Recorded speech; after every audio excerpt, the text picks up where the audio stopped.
Yo, welcome back again to Media Madridista Podcast. Masih bersama kita berdua, Waldo Farel Hakim dan juga Raul. Yes, dan ini udah jadi musim 2026-27 berarti ya. Ya, 2026-27 dengan manajer baru. Ini habis Piala Dunia juga. Banyak banget yang terjadi. Madrid nge-spend banyak duit. Total 200 jutaan lebih kalau nggak salah. Datengin Dumfries itu 30 juta. Terus habis itu Bernardo Silva gratis, Konate gratis, Kukurea 60 juta, Diomande 140 juta. So far itu ya baru 5. Oh, SP berapa? SP 25 juta. SP 25 juta berarti total 225 juta. Ya, jujur itu a lot of money, tapi menurut gua Ya. itu penting banget buat Madrid karena PR Madrid di musim lalu adalah kedalaman squad, dan ditambah lagi juga gue pernah bahas juga di Madridista Talk, bisa langsung cek ke Instagram Media Madridista juga. Gue ngebahas soal ya La Fabrica itu juga penjualan di musim ini ya, di musim panas ini juga ngebantu banget 196 juta guys. Jadi 225 kurang 196 juta ya, kalian hitung sendiri berapa. Intinya kita cuma defisit seberapa lah gitu intinya. Itu gara-gara kebantu transfer Nico Pas 60 juta sama Gonzalo Garcia sama Mario Gila lah, pokoknya top 3 termahalnya itulah. Sama Ya, satu lagi ada update terbarunya yang si Strasbourg itu ternyata 18 juta ya. Gede juga ya, lumayan oh sih. Gue lupa siapa sih namanya. terakhir gue belum lihat lagi sih, tapi emang itu rekor pemain ini kan yang belum debut di tim Iya, pertama, cuma harganya 10 juta. 10 juta lebih, pokoknya kurang lebih 18 deh kalau nggak salah gue liat di Iya, mungkin berita. ya. Ya itu lumayan juga ngebantu karena ya Madrid jadinya kayak ya finansialnya stabil banget. Bahkan ada beritanya juga Madrid juga bakalan ada kayaknya rencana mau beli beberapa pemain lagi sebelum musim panas berakhir. Tapi sebelum gua lanjut ya, kita udah lama gak podcast lagi guys. Mungkin Iya, nanti ke depannya gua ada rencana pengen bikin, ya nggak tahu ya, mungkin gua sendiri nanti di collabin sama Media Madrista kayak bikin eh kayak satu konsep monolog gitu, tapi kayak recent update gitu. Tapi nanti gua coba pikirin lagi sama Raul konsepnya gimana. Intinya nanti gue sih berharap pengennya sih ngelanjutin YouTube Media Marisa lebih aktif lagi karena alhamdulillah ya, apa, gue udah nemu solusi ininya lah, jam-jamnya lah gitu. Intinya gue sama Raul udah nemuin. Nanti kita bakalan bahas lagi. Tapi sebelum itu iya. guys, jangan lupa kalian follow Instagram Media Madridista. Thank you yang udah follow karena kita sekarang 100 belasan ya. 100 112. 112 ribu followers di Instagram, thank you banget. Di Twitter juga alhamdulillah juga masih tetap naik. Walaupun udah jarang upload, mohon maaf ya guys ya. Tapi ya itulah guys, alhamdulillah pokoknya kalian tetap masih support, masih ada yang dengerin mungkin di Spotify, ada yang dengerin di YouTube juga sambil jalan. Jangan lupa like, comment dan juga subscribe juga. Oke. Pelatih baru ya, sebenarnya bukan baru lagi tapi rasa lama balik lagi, Jose Mourinho. Ini gue juga Iya, kebetulan pas banget, tau gak sih? Pas banget Netflix dia keluar gitu. Set, iya, Netflix dia keluar, makanya gue juga ngomong di konten, gue bilang buat mungkin banyak bocil-bocil di sana yang gak tahu Jose Mourinho gimana, gue suruh dia iya. nonton dulu deh. Dan gue juga kaget. Lu udah nonton belum sih? Tapi sebelumnya lu udah nonton belum? Gue baru nonton episode pertama. Oh, baru nonton episode pertama. Tapi ya lu, Iya. ya sebenarnya nggak apa-apa sih spoiler. Tapi episode ketiga Mm. gue juga kaget. Di episode terakhirnya itu benar-benar ada sedikit piece potongan soal Jose Mourinho balik lagi ke Real Madrid. Dan ya kalau Oh, misalnya kalian tuh sadar, kalau misalnya kalian nggak tahu, Jose Mourinho tuh selalu tanda kutip tuh jadi pelatih yang memang bisa menyelesaikan sebuah era, itu satu. Abis itu yang iya. kedua memperbaiki sebuah squad gitu. Nah itu tergambarkan banget sama Chelsea di 2004. Chelsea awal-awal masuk dia memperbaiki squad. Abis itu di 2014 dia balikin era, dia menghentikan eranya lagi, era dominasi ya. Terus abis itu datang ke Madrid menghentikan era Barcelona. Abis itu Iya. juga datang ke Madrid juga mendominasi juga. Jadi akankah menurut lo ya, itu kan gue ngambil dari Netflixnya juga. Ini soalnya Jose Mourinho ada the next challenge-nya adalah bisa memperbaiki Madrid yang emang sekarang bisa dibilang pemain bintang ya ada lah semua gitu kan. Iya. Ini beda dengan Madrid yang dimana era Ronaldo, Ramos, yang dimana mereka lapar, mereka belum ada mentalitas, mereka kena bully abis-abisan sama Barcelona. Sekarang mirip, dibully abis-abisan sama Mirip Barcelona, emang. 2 musim berturut-turut gak ada gelar. Tapi sebenarnya secara prestasi ya mereka udah menangin UEFA Champions League gitu kan. Iya. Pemain-pemain yang ada di squad ini, menurut lu apa sih yang bisa bikin Jose Mourinho tuh beda dibanding mungkin Carlo Ancelotti, Xabi Alonso, Arbeloa, dan ekspektasi apa yang lu harapin dari Jose Mourinho gitu? Iya, sebenarnya gue juga sempet kaget sih lihat Mourinho karena awalnya kan targetnya kan Klopp, ya kita ngomong juga ada Pochettino gitu-gitu Hmm. kan. Jadi nama Mourinho sebenarnya gue inget banget sama temen-temen gue dulu di pas masih zaman-zamannya Ancelotti juga sih itu, cuma sebelum dapat UCL sama La Liga sih itu. Ya kita pengennya juga sempat ada obrolan lah di waktu itu, maksudnya pengen lebih ini tim sebenarnya lebih cocok kalau dipegang sama Mourinho gitu. Hmm. Tapi nggak kesampaian kan. Jadi akhirnya baru kesampaiannya sekarang sih. Gue juga jadinya sempet kaget juga sih, maksudnya kalau tiba-tiba karena tiba-tiba ada Madrid maksudnya ngambil Mourinho gitu. Soalnya alasannya kan udah kita lihat di mana-mana ya. Maksudnya Perez juga terbuka gitu kayak ngomong maksudnya di media ya emang ini tim butuh pelatih yang emang bisa nyatuin lagi ruang ganti gitu karena ruang ganti Real Madrid ya kita lihat dari belakangan musim kemarin di masa pelatihan Arbeloa sama Alonso juga jadinya banyak masalah gitu. Jadi eh sebenarnya keputusan yang cukup tepat juga sih kalau bisa Hmm. gue bilang ya menarik Mourinho karena gue juga nggak expect apa bener dari permainan ya kalau kita Hmm. ngomongin segi permainan ataupun taktik gue sih just nggak ngarep apa-apa lu harus mungkin main bagus atau gini. Kalau Mourinho gue nggak ada standar kayak gitu lah, gue Iya, iya, lebih iya. mungkin lebih expect kalau di permainan kalau yang datang pelatih kayak Jurgen Klopp, Pochettino gitu atau Tuchel semacamnya. Cuma kalau Mourinho gini kan nggak beda jauh maksudnya sama Ancelotti gitu. Tapi mungkin Mourinho lebih ya lebih lebih inilah teratur gitu, nggak yang kayak apa ya bilangnya ya. Maksudnya di Ancelotti tuh dari segi bertahannya pun bahkan di Alonso Arbeloa pun si lini belakang pertahanan kan strukturnya masih nggak rapi gitu ya, sedikit lah kalau kalau kita nilai di zaman Xabi Alonso gitu. Hmm. Cuma kalau di Mourinho yang gue lihat dari preseason kemarin pun ya kelihatan emang dia pengen ngerapiin pertama ya di lini belakang, kelihatan juga dari rekrutannya gitu di, Iya. di kiri ada kayak dia mau datang Cucurella terus eh ada Konate juga kan. Bahkan sebenarnya dia masih pengen tuh datangin back lagi ya. Katanya sih Bastoni ya. Hmm. Cuma ya Asensio kan nggak bisa keluar gitu. Nggak mau cabut gitu, sorry. Jadi kalau gue ekspektasi nggak ekspektasi permainan macem-macem. Yang pasti kalau gue sih ngarep bener-bener eh ya pasti minimal satu trofi sih. Ini masih Liga trofi. atau apapun. Kalau gue itu sih. Gimana kalau lu bang? Gue juga sama ya, maksudnya kalau permainan gue juga kemarin ya jujur aja guys, gue nggak nonton full preseason. Yang Hmm. paling gue tontonin banget itu Schalke. Itu pun juga nggak yang kayak gue nonton terus gue pantengin gitu, enggak juga, kayak ya udah gue ngeliatin oh kayak gini, ya udah, maksudnya kayak gue ngeliat gak beda jauh, masih kayak pragmatis, tapi emang ngandelin counter attack cepet. Ya Mourinho kan begitu kan, maunya counter attack cepet, lu kalau udah megang bola langsung cepet maju ke depan, gue mau tahu gitu loh. Ya. Dan itu kelihatan banget kemarin. Juga ada syarat buat Tommy Deski. Gue tadi ngelihat ada video menarik juga dari dia. Dia bilang dia bikin Madrid itu bikin dengan 4 midfielder di tengah. Jadi Brahim Diaz yang right wing jadi ikutan masuk ke tengah, jadi midfielder kotak gitu.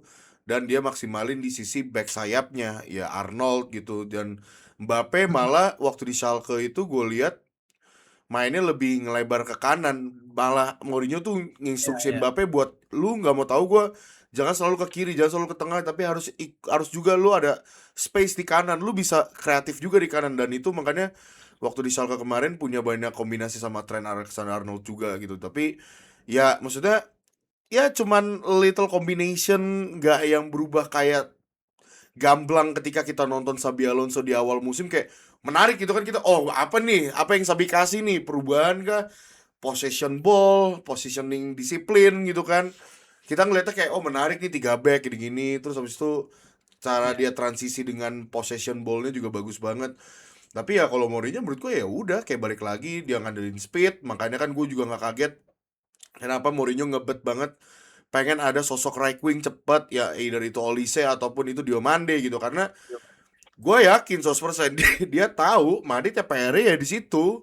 Gak bisa lu terlalu Vinicius sentris gitu, gak bisa lu cuman ngandelin Vini doang gitu, karena di era-era dia tuh nggak cuma Ronaldo doang, dia ada Di Maria ya kan, Mesut Ozil bahkan di situ juga bisa jadi right wing.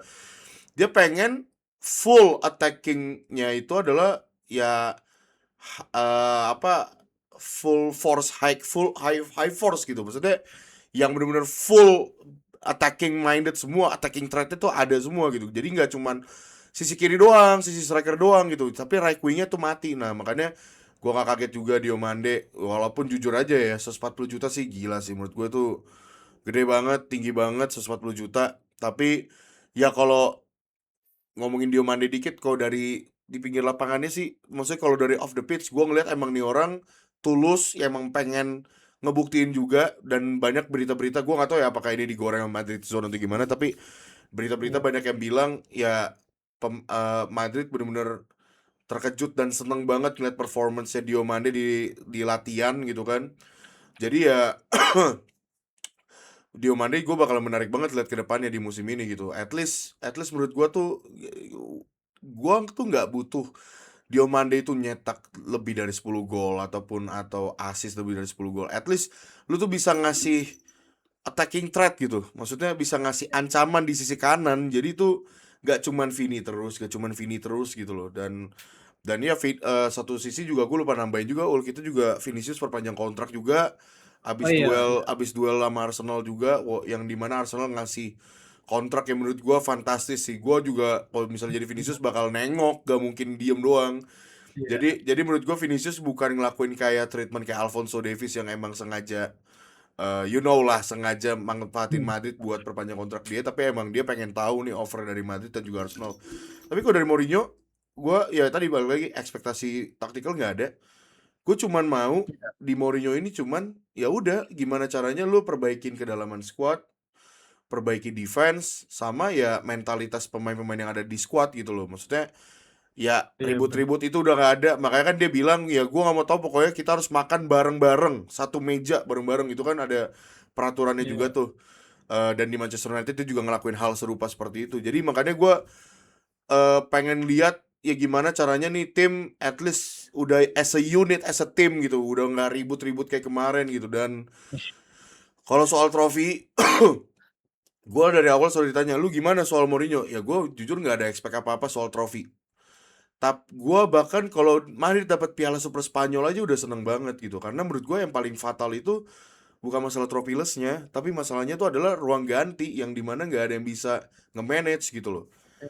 Dan menurut gue dengan Vinicius perpanjang kontrak juga, harusnya dia bisa ngasih kontribusi lebih gitu loh. Nih lu udah Benar kasih benar. perpanjang kontrak, udah nggak ada Nono lenje-lenje, nggak ada yang alasan-alasan gini-gini apa-apa segala rupa. Ini udah, kita udah ngasih high priority buat lu gitu loh. Jadi Iya.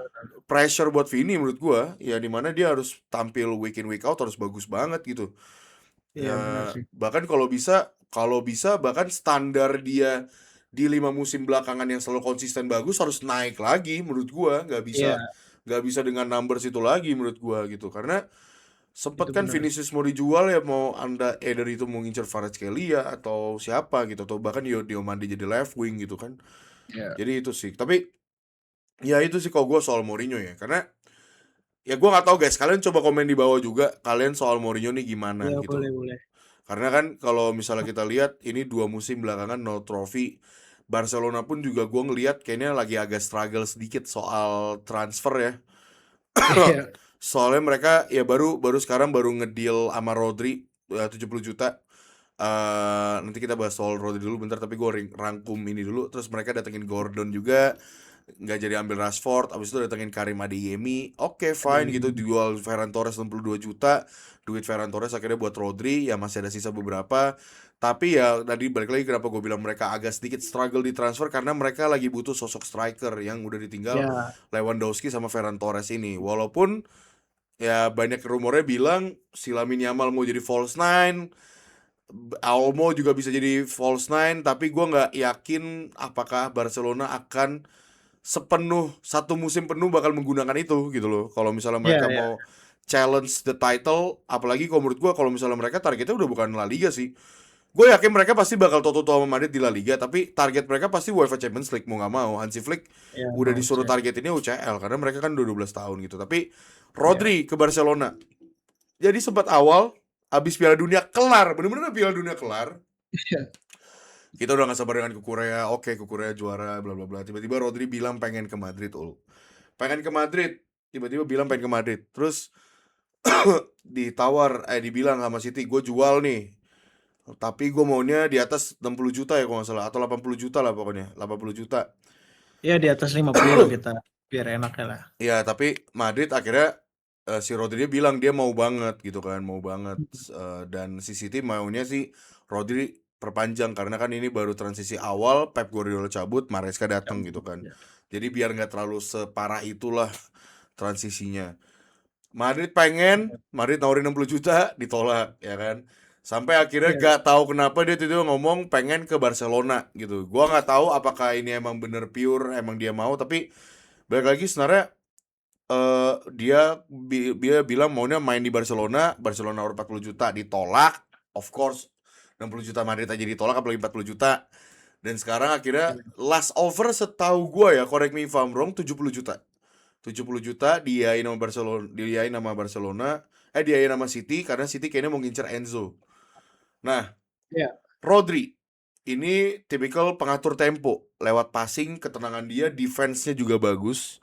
ya, Tapi betul. 70 juta atau 80 juta di umur dia yang udah segitu dan abis ACL, dan banyak yang bilang Madrid butuh midfielder seperti dia, gue juga setuju banget.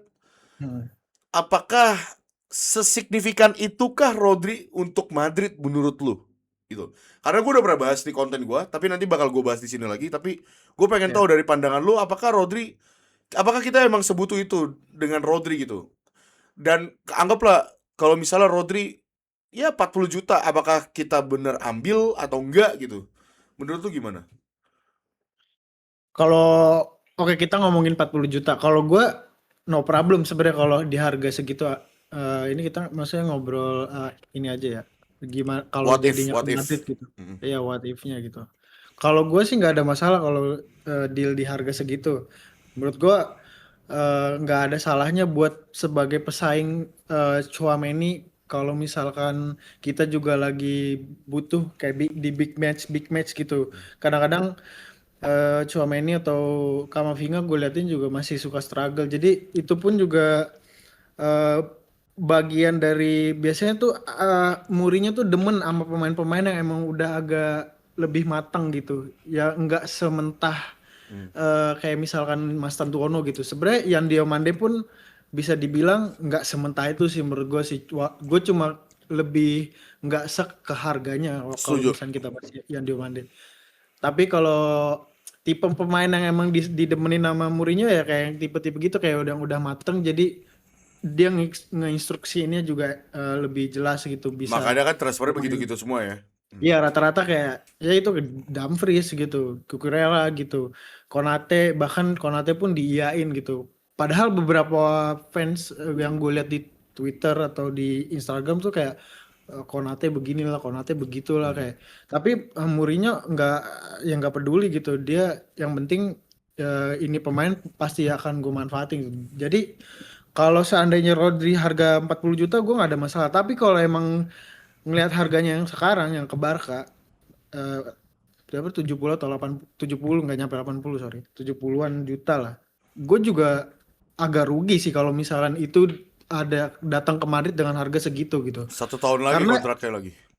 iya kontraknya tinggal setahun lagi dia juga umurnya 30 tahun 30 atau 31 sih kayak 30 ya sekitaran segitulah ya udah masa itunya gitu. Bahkan sebenarnya kalau misalkan eh, harganya mahal kayak gitu tuh ya justru ya buang-buang duit juga, karena kalau gue sendiri sih sebenarnya masih percaya sama Tchouaméni sama Camavinga Hmm. gitu. Hmm. Tapi kalau misalnya dapetnya lebih murah ya why not buat Hmm. jangka pendek gitu, karena ya ini tim menurut gue butuh dorongan mental buat eh, dapetin trofi tuh, menurut gue berpengaruh buat mental-mental pemainnya juga gitu, biar ada gairah lagi buat dapet gitu. Karena ya mungkin ya bisa dibilang kayak kekalahan lawan ini kalian itu di ruang ganti itu juga jadi pemicu gitu, mental pemainnya jadi atau moodnya pun jadi nggak stabil gitu.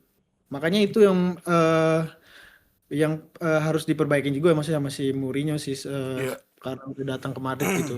Tapi karena udah deal ke Barca, kalau gue ngelihat dealnya ke Barca sih ya udah aja gitu Rodri, walaupun emang lebih ke gue lebih ke kulturnya aja sih aneh. Ada pemain Madrid bahkan dia pro Spanyol gitu. Dia pun lahir di Madrid gitu. Agak aneh aja kalau ngelihat dia gabung ke Barca gitu. Cuma Katalan gitu ya. ya ke tim ya Katalan gitu. Cuma kalau gue ya udah aja. Tapi kalau gue ngelihat, kalau ada yang nanya apakah Rodri gabung Barca, Barca bakal seserem itu, nggak juga sih kalau menurut gue. Ya udah jadi kuat aja, nggak seserem kalau dia datengin Alvarez. Justru gue lebih takut kalau Barca itu datengin striker kayak Alvarez atau Gyökeres atau siapa rumornya, you name it, itu gue nggak ngikutin ya. Cuma kan yang paling kenceng kan Alvarez gitu, karena ya Lewandowski kan udah cabut gitu. Bahkan Roni Bagdaji namanya, gue Barji, lupa. Barji. Sorry. Roni Iya dia Barji. kan cedera juga kan, maksudnya kan dia ya, jadi opsi serangnya pun emang ya udah berkurang gitu. Bahkan Adeyemi pun sama Gordon, kalau gue sih nggak nge-rate itu dua pemain kayak world class gitu. Jadi kayak udah aja, gue nggak tahu maksudnya itu eh, gambaran kasar atau pendek gue aja. Jadi Hmm. kalau misalnya yang datang Alvarez, gue justru lebih takut dibanding Rodri datang ke Barca. Jadi kalau kasus ini sih, kalau Rodri nggak ke Madrid, gue ya udah aja sih. Hmm. Kalau gue itu, kalau menurut Tapi lu tapi gimana? tapi gue mau nanya sama lu deh. Kalau misalnya if not Rodri, Madrid disuruh datengin midfielder lagi, lu ada ranknya nggak, kayak dari satu nih, nomor satu ini paling penting, nomor dua, nomor tiga, nomor empat gitu? Karena gue juga ada gitu, gue pengen tahu dari lu gitu. Kalau bukan Rodri, Oh, ada nggak pemain yang pengen lu datengin gitu dari midfielder gitu? kalau kalau gue sebenarnya nggak condong ke DM ya kalau datengin, kalau Madrid pengen datengin midfielder lagi sih. Kalau gue lebih kepengen yang tipe kayak Vitinha, John Neves sama ya Adam Wharton jatuhnya DM juga ya. Hmm. Ya kayak Vitinha. Kalau gue lebih condong ke Vitinha sih, nggak tahu kenapa sih, karena eh Bernardo sih sebenarnya oke juga sih. Kalau kita nonton pramusim kemarin sih ya. Kalau Enzo Cuma gimana? Enzo menurut lu gimana? kalau Enzo, gue nggak. Kalau kita ngomongin ini, kita bagi dua versi. Kalau objektifnya ya dia pemain bagus gitu. Dia bisa ngegantiin, ngisi posisi peran kayak Cruz yang kita musim lalu tuh emang nggak ada gitu peran peran Toni Cruz. Ya, Karena kan Kamavinga juga belum belum nyampe konsisten. level terbaiknya gitu, nggak konsisten ya. Tchouaméni pun kadang-kadang begitu. Ya sebenarnya Enzo oke-oke aja, tapi gue juga nggak oke harganya 100 juta, 120 Iya kemarin sih. tuh dia yang taruh bid ke ini kan, tawarin ke Manchester City gitu. Tapi kalau subjektifnya gue juga nggak suka sama ini pemainnya, karena Argentina gue nggak tahu apa itu bisa mempengaruhi ruang ganti ya, karena Hmm. ya kita tahu dia pernah juga di bagian pas Argentina juara 2022 tuh Piala Dunia kan dia ini ya, ini Mbappe gitu. Jadi Hmm. kalau subjektif sih gue nggak sedemen itu sih kalau sama Enzo gitu. Hmm. Jadi lebih ke ya mungkin kayak Wharton kalau lebih ke pengatur tempo, atau Vitinha. Hmm. Karena Bernardo oke maksudnya, cuma gue takut dia tuh kadang-kadang beberapa kali di situ juga suka cedera sama umurnya aja sih. Iya, iya, iya. Gua tuh Gimana kalau menurut? kalau gua tuh gini. Kalau misalnya bukan Rodri ya, dan Madrid butuh pengatur tempo. Jadi kan gua baru baru ngeh juga. Maksudnya pengatur tempo tuh seperti apa sih gitu. Nah, pengatur tempo tuh dictate the tempo, pengatur tempo permainan tuh ada dua. Ada dua pemain yang bisa ada 2 role lah pengatur tempo. Yang Iya. pertama itu dengan nge-carry bola, carrying the ball, dan yang kedua itu adalah dengan passing. Dengan Ya. passing. Nah, Madrid dulu di era Trippier sampai zaman Ancelotti balik lagi, dia punya 2 pemain yang bisa dictate the tempo dan bisa tahu siapa yang harus dictate, siapa yang harus maju, siapa yang harus ini. Yaitu Toni Kroos sama Luka Modric menurut gua. Luka Modric itu dictate tempo lewat carry the bola, dia tahu kapan harus maju, kapan harus mundur, kapan harus ini, nyantain dulu. Toni Kroos Ya. dengan passingnya gitu. Nah, gua ngerasa kalau di pemain yang nyari dictate the tempo yang pengen gua butuhin banget yang bisa ngatur tempo ya. Misalnya bukan Rodri, yang pertama tuh gue pengennya jelas Vitinha. Jelas gue pengen banget Vitinha. Itu bener-bener pemain yang bisa detect the tempo, dia bisa nyantai. Ya udah kapan gue harus maju, kapan harus ini, dia tahu Ya. kapan decision makingnya top class lah. Ini emang orang decision makingnya bagus banget. Ya kayak 11-12 kayak Modric, walaupun Bernardo Silva ini Modric banget sih, persis itu dictate the tempo juga. Itu Bernardo Silva tuh Modric banget. Nah, yang kedua Benar, benar. Adam Wharton menurut gue, karena gue dari dulu bilang kalau misalnya Declan Rice itu 100 juta, Adam Wharton tuh juga layak dapat 100 juta karena apa yang dia udah lakuin di Crystal Palace. Dan Ya. dia nggak ikut World Cup juga kemarin, harusnya harganya bisa agak sedikit turun, mungkin 80 mungkin bisa diambil. Ya. Dan permainannya tuh bener-bener mirip banget menurut gua kayak Toni Kroos gitu, bener-bener kayak emang nih orang tuh nyantai, flamboyan, tapi bukan berarti dia yang jarang passing yang kayak Tchouaméni gitu loh. Makanya gua tuh sedangkan kita prospek terbesar kita adalah Tchouaméni bisa seperti dictate the tempo, tapi nggak bisa dari dulu karena dia nggak bisa main sendiri, dia harus Ya. main double pivot gitu kan, single pivot dia struggle, bahkan terkadang defense dia suka bolong, walaupun menurut gua musim lalu oke lah dia agak bagus lah gitu, tapi bukan yang di level yang gue butuhin gitu loh, masih belum gitu. Nah, Ya. yang ketiga baru gua Rodri sebenarnya, yang keempat itu baru Enzo. Kenapa gue bilang Enzo?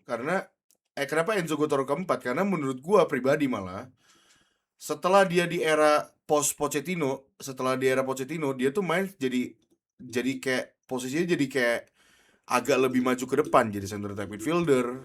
Soalnya double pivotnya Caicedo sama Reece James kan.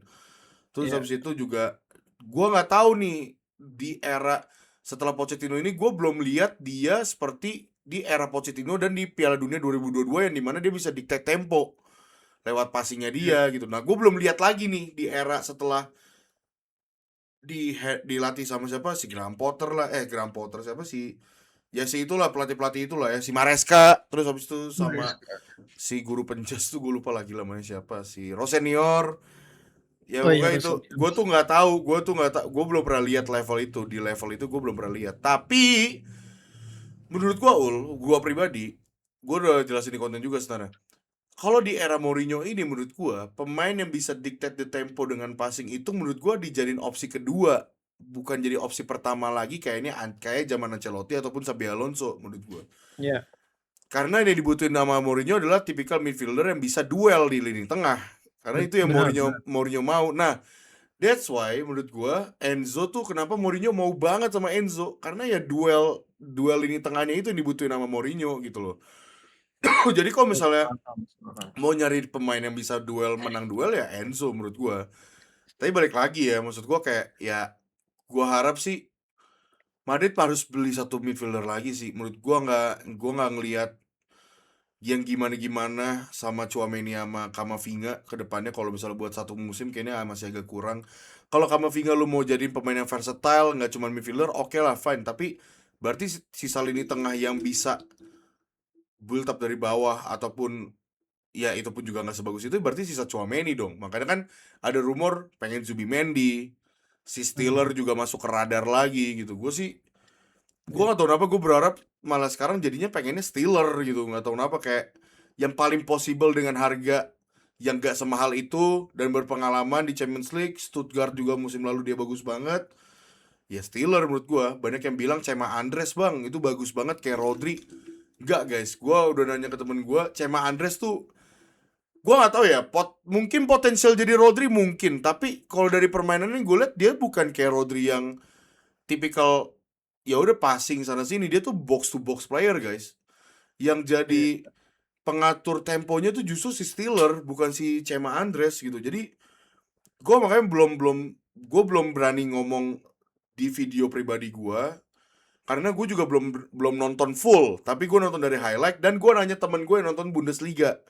Gue nanya, emang si Chema Andres nih tipikal pengatur tempo kayak Steeler sama Rodri? Dia bilang enggak, dia mah kayak box to box, bahkan dia maju ke depan dia.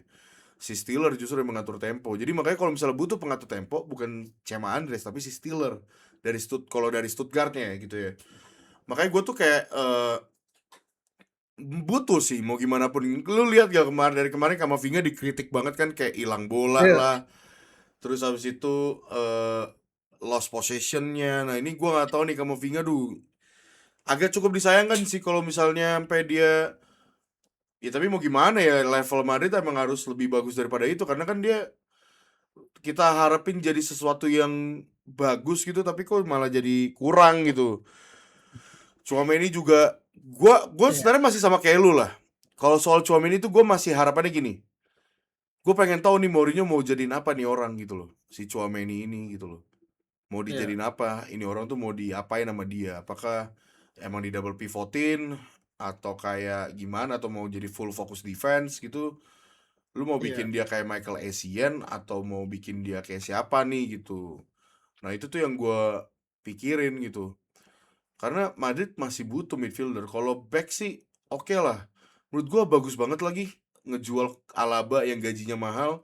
Lu datengin Konate gratis gitu kayak oke Iya. banget. Walaupun emang ya makanya tadi gue juga setuju sama lu kayak Konate banyak yang bilang banyak yang ngekritik kan soal dia cedera. Transfer. Terus di Piala Dunia kemarin mainnya juga jelek banget waktu lawan Inggris. Ya cuman mau gimana, Iya. menurut gua gratis sih.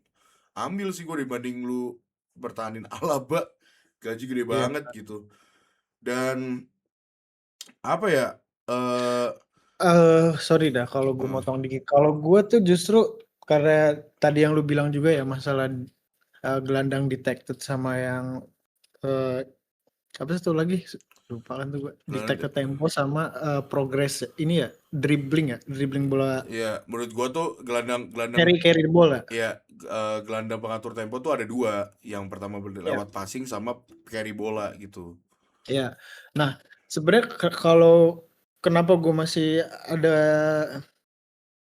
keyakinan sama Kamavinga karena Kamavinga tuh sebenarnya bisa diproyeksiin bahkan diplot buat ngegantiin sebenarnya kayak peran Cruz juga karena dia bis ada teknik teknik long ballnya dia tuh sebenarnya kalau dilatih bakal kalau dia pun juga konsisten gitu maksudnya dia bisa maksudnya jadi gelandang pengatur tempo yang emang ngelakuin passing gitu bahkan dia pun juga bisa ngelakuin carry ball ke depan gitu Ya, beberapa kali kan kita lihat kan dia carry ball ke depan cuma ya nggak belum apa ya belum nemuin level itu ya. konsistensinya ya Mhm, level terbaiknya itu jadi bahkan dia pun bisa menang duel gitu dengan tackle balerinanya dia lah mhm. walaupun ya kadang lebih banyak kartu kuning juga cuma itu maksudnya dia tuh sebenarnya udah bisa jadi gelandang komplit gitu kayak nggak walaupun nggak ini ya sefisikal kayak Valverde gitu karena Valverde tuh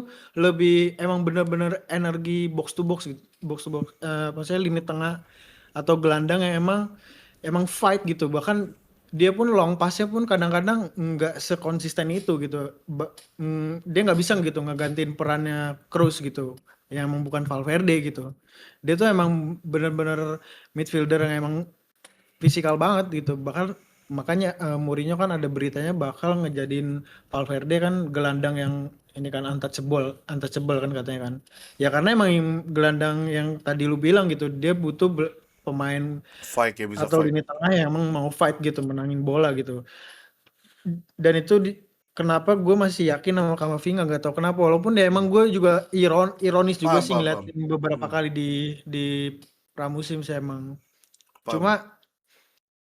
eh kalau kita ngelihat segi potensialnya sih emang mungkin agak naif sih ya kalau ngomongin emang ke performanya emang sekarang sih gue juga ngakuin maksudnya di performa dia yang sekarang tuh emang jelek banget gitu tapi kalau kita ngelihat potensinya dia tuh sebenarnya ada gitu bahkan lu bisa saving money tanpa ngebuang 100 juta kayak ke pemain modelan Enzo atau mungkin siapalah atau Iya. yang sebelumnya nggak kejadian gitu, Hmm. Rodri contohnya gitu.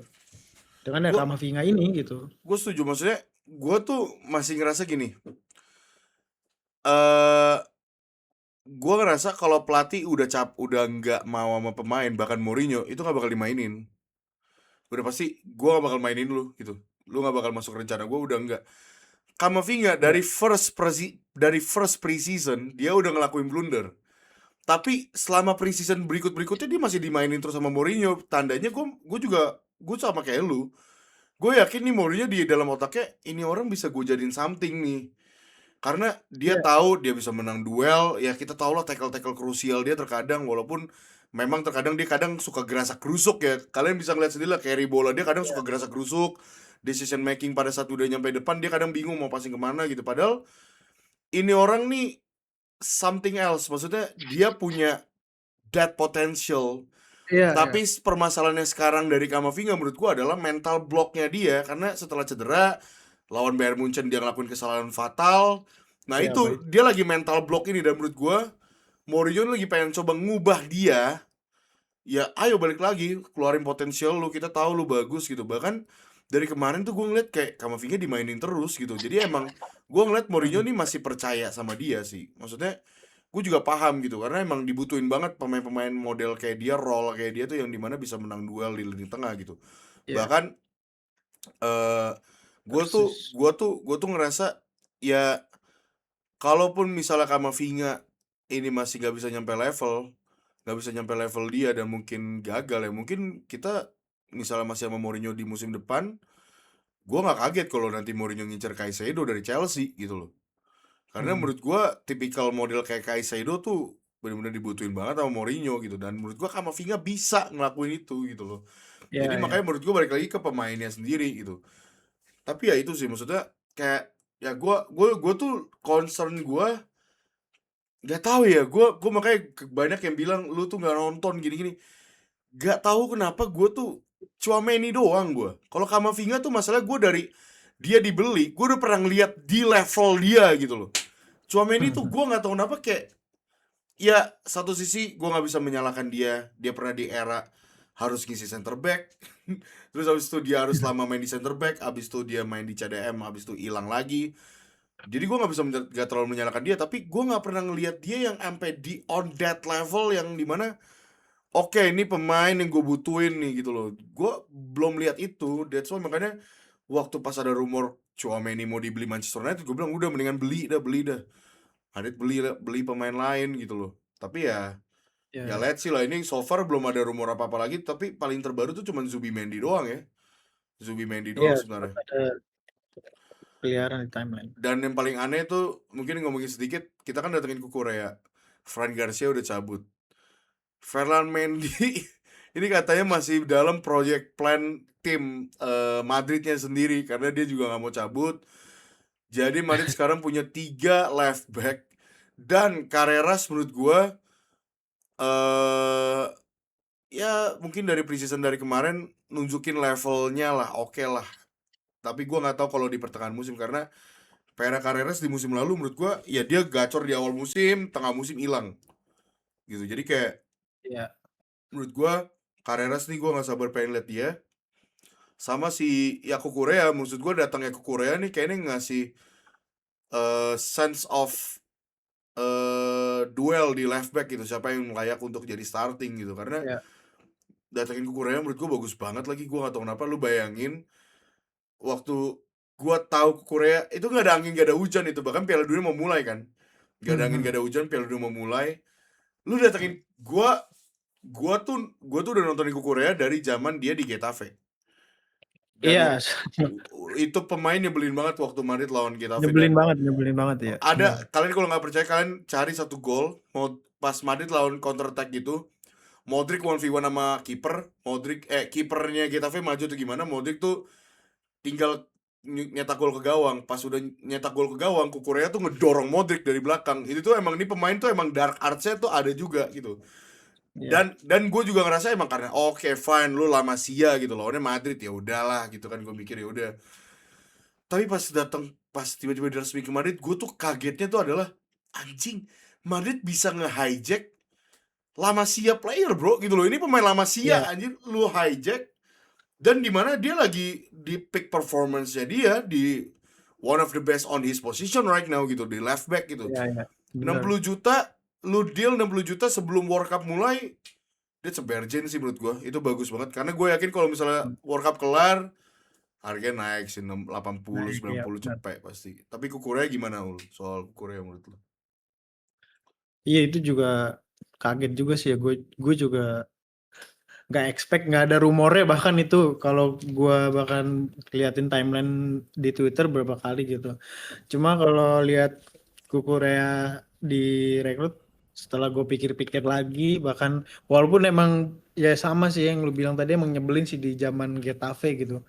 Tapi karena udah gabung Madrid, bahkan waktu itu tuh kalau nggak salah Chelsea itu pernah lawan Barca ya di Iya, UCL. yang nyulitin Lamine Yamal nggak bisa lewat, dikunci. Ah ya itu jadi ya sebagai rival yang di La Liga gitu, maksudnya nih rekrutan bagus juga gitu buat sisi kiri Madrid, karena emang Carreras tuh belum konsisten gitu, Iya. karena gue tuh bener-bener expect tuh ya left back yang emang bener-bener bisa eh maksudnya ngeningkatin sisi kiri, bahkan ngebantuin menyerang gitu. Walaupun beberapa kali sih maksud Carreras juga ningkatin sedikit lah, cuma dia defense-nya juga belum konsisten itu. Nah kalau Kukurea emang lebih bagus gitu. Gue juga ngelihat beberapa kali pas nonton Chelsea, bahkan Chelsea lawan Benfica pun, waktu zaman Benfica dipegang Mourinho tuh juga bagus banget permainan Kukurea gitu.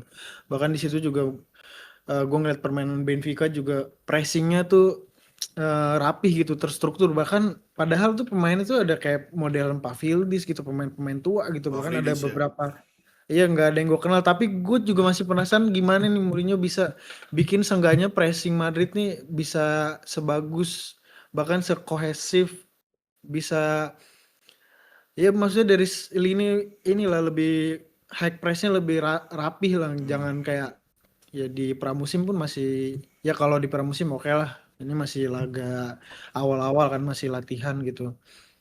Itu sih kalau kayak dikit ya bagus, bagus sih kalau gua, jadi pesaing yang bagus buat Carreras lah. Kalau kalau SP gimana menurut lu? Ini juga jadi pembicaraan juga nih si SP. Kita jual Gonzalo, datengin SP gitu loh. Ya secara permainan rada-rada mirip menurut gua, tapi emang Gonzalo lebih ke team player karena dia kadang suka bantu pressing, dia suka ngelebar, Benar. dia agak lebih mundur ke, dia agak drop deep juga terkadang walaupun masih agak raw. Tapi SP ini bener-bener tradisional tradisional striker banget yang di tipikal kayak Joselu, tipikal kayak Sorlot yang emang ya udah lu target player aja finishing gitu. Dan Luke De Jong ya. yang ngebedain emang badannya lebih tinggi sih. Walaupun Ya. emang Gonzalo juga secara postur lompatannya juga tinggi juga, tapi emang kalau misalnya berduel kayaknya gue masih naruh SP kalau misalnya duel sundulan gitu ya. Kalau misalnya Iya emang. duel physical sundulan gitu. Kalau menurut lo Ya. SP gimana? Menurut gua sedikit sebelum ke lu. Ini pemain yang bahkan gua tunggu-tunggu sebenarnya. Maksudnya pemain yang pengen gua pantau tuh ini, nomor satunya ini. Nomor dua baru gua yang Diomande sebenarnya. Nomor satu nih Ya. SP. Justru yang ini yang menurut gua ini yang gua pengen nonton nih karena ya Madrid butuh pemain yang berpengalaman di La Liga ya, walaupun dia sebenarnya starting di La Liga baru dikit ya, tapi pengalaman di La Liga ya, Spanyol juga. Kalau Mbappe nggak works ya dia kita masukin gitu. Ini gimana soal Iya SP? benar sih. Iya gue juga jujur baru ngeh juga sih ada pemain tinggi kayak gitu di Levante. Padahal beberapa kali kita juga pernah lawan Levante, bahkan Jarang. nonton gue juga pernah kalau lagi Levante lawan Barca gitu. Cuma gue nggak ngeh sih ada pemain setinggi ini. Cuma 25 juta tinggi segitu ya oke, karena emang sama sih, gue juga setuju sama lu. Gonzalo tuh sebenarnya bukan pure target man sih menurut gue, Poacher dibandingkan kali ya. kayak Sebenarnya gue tuh masih kurang paham bedanya poacher sama target man. Karena kalau gue nyari di Google tuh rada-rada similar. Walaupun menurut gue poacher tuh lebih kayak bukan yang target player. Gimana ya, poacher tuh ya emang lu dapat bola di dalam kotak penalti, ya udah lu shot gitu. Gitu loh. Kalau ya target player tuh bener-bener ya udah fokusnya ke dia, serangan fokusnya ke dia gitu, gimana ya? Iya. Ya gitulah, gue juga nggak ngerti sih bedanya. Ya kalau kalau gue nangkepnya sih kalau targetnya ya kayak pemain yang ya lu nerima bola dia ditujuinnya ke gawang gitu, bukan bukan kayak Benzema yang emang Nahan. tugasnya bisa ngolah bola, bahkan dia bisa kasih asis gitu, kasih asis gitu maksudnya. Kalau SP ini emang udah tujuannya bola datang dia buat Nyelesain masukin, aja. nyelesain aja gitu maksudnya. Itu yang gue tangkap dari target man yang menurut gue gitu. Karena Mbappe kan emang nggak dari sundulan kan emang nggak bisa kan, bukan nggak bisa sih, maksudnya nggak setinggi itu lah gitu. Karena di zaman sebelumnya itu kan Joselu kan yang kita andelin juga, Hmm. bahkan Bellingham pun sebelum dia diplot lebih ke kalau dia diplot ke dalam pun bisa ngebantu hal itu gitu. Tapi karena Bellingham katanya ya katanya di era Mourinho bakal dijadiin nomor 10 lah lebih Iya, ke iya. Depan. gitu-gitu. Iya mungkin Mourinho juga butuh ya pemain-pemain tinggi kayak gini gitu, kayak SP gitu. Bahkan Endrick pun mm, emang bukan ini kan tinggi badannya kan nggak Hmm. setinggi SP atau Joselu gitu. Iya.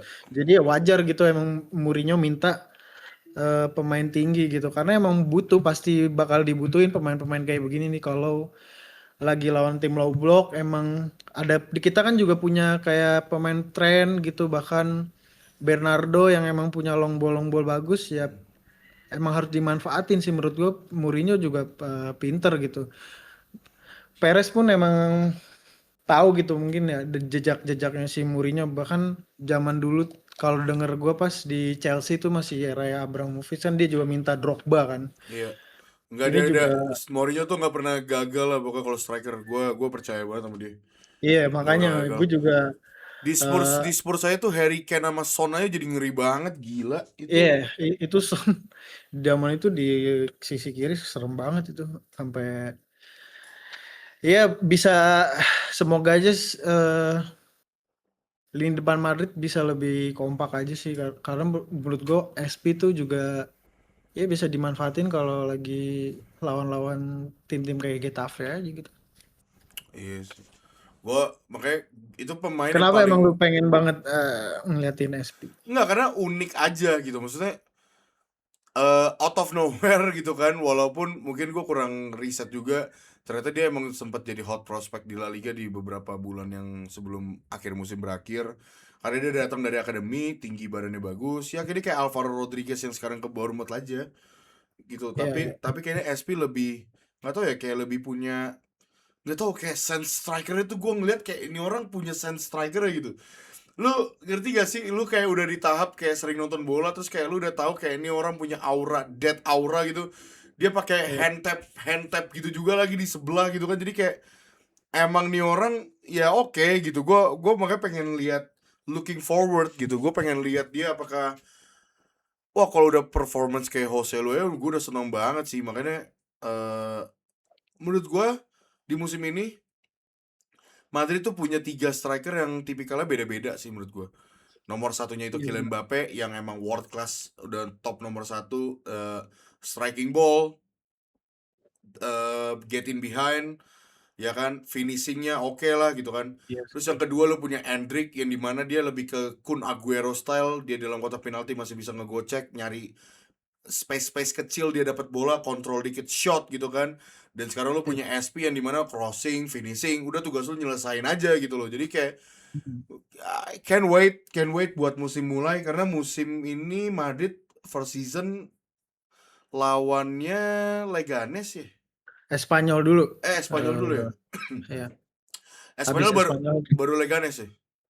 Real Sociedad dulu. Sociedad baru Leganes ya. Habis Gue lupa Malaga, tuh. Malaga.